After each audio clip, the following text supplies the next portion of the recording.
Hey guys, so today we're gonna be making one of my childhood favorites, one of my family's childhood favorites. I think all of us are kind of obsessed with this cake. It is my mom's coffee cake, which really is the Silver Palate Cookbook coffee cake, but we all know it as our mom's coffee cake. And it is very intense and really, really delicious.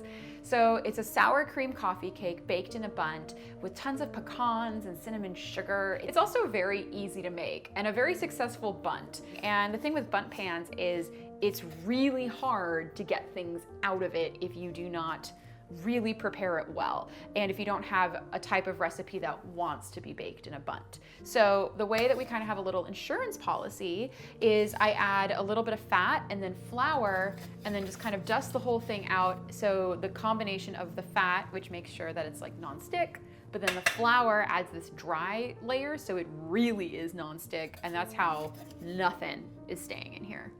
Just a very light dusting to make sure everything comes out. Perfect. So to make the cake, this is a pretty simple two-step process. So the first step is to cream together the butter and the sugar. And that's 2 sticks worth, and then 2 cups of sugar. So now I'm gonna cream them together, and all this means is I want the butter to be nice and fluffy and for everything to have a really consistent texture.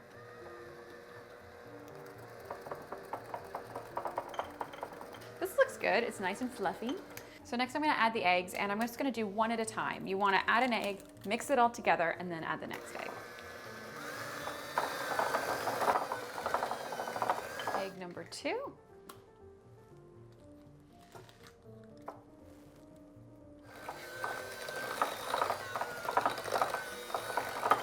Next, I'm going to add 2 cups of sour cream. So this is almost like a pound cake because it has like the same amount of fat as there is to sugar. It's like a very decadent, rich cake.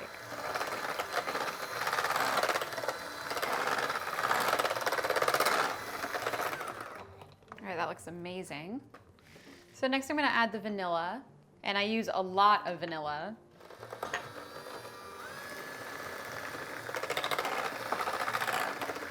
All right, this looks beautiful.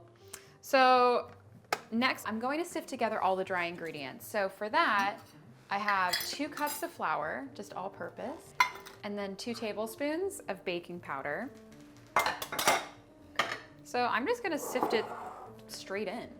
Okay, so you wanna kind of gently mix everything together because you really don't wanna overwork the batter. And whenever someone says that, all that means is they just want to make sure that you don't create bread when you are trying to create cake. So if you overwork the flour, you end up kind of creating gluten strands. All right, so I'm just going to incorporate all this together really delicately, and then we'll build our cake. Well, this looks beautiful. What makes this coffee cake so decadent is the cinnamon sugar pecan moment. So there's actually this like ribbon of cinnamon sugar pecans that go through the center of it and then also collects on the bottom. It's so delicious.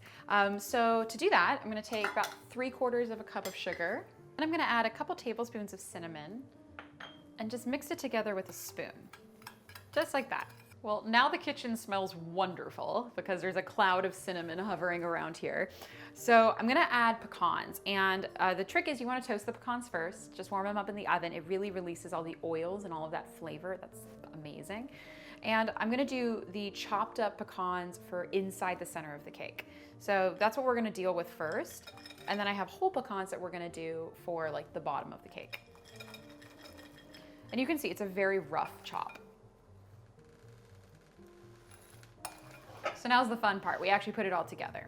To build the cake, it's really simple. I'm gonna pour half the batter in and then do a little layer of chopped pecans and some of the sugar on top. Just eyeball it. You don't want it to be too thick of a layer. You should have a lot of the cinnamon sugar mixture left off.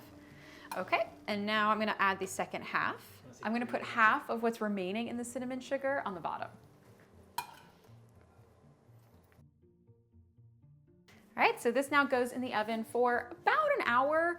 Keep an eye out for the pecans. If the pecans start getting overly toasted, just put some foil on top and it'll be fine. But 350 for about 60 minutes or until a toothpick comes out.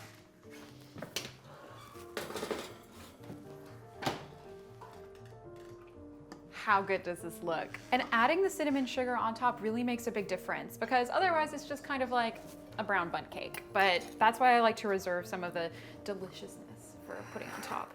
So let's see.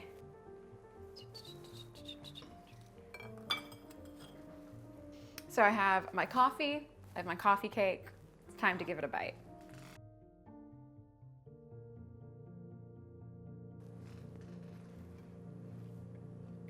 Oh my God.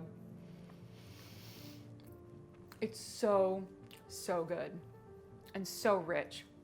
The sour cream really helps give it a little bit of an edge that it really, really needs, because otherwise this would just be too sweet. But having that acid in the sour cream really balances it out perfectly.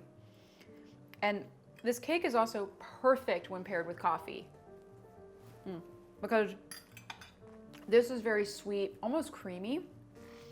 Coffee has that really nice kind of acidity as well. Oh my God, together? Yes. And I think you guys saw it's really easy to put together. This isn't like an overly complicated recipe, and it's great. For what it's worth too, the actual cake itself is a really good like layer cake base. So I've actually used this to assemble like a birthday cake before, and it was so delicious. Well, I hope you guys enjoyed learning how to make my mom's famous coffee cake from the Silver Palate Cookbook. It's one of the Thomas family favorites and one of my absolute favorites. Like the video if you like it, and I'll see you guys next time. Bye.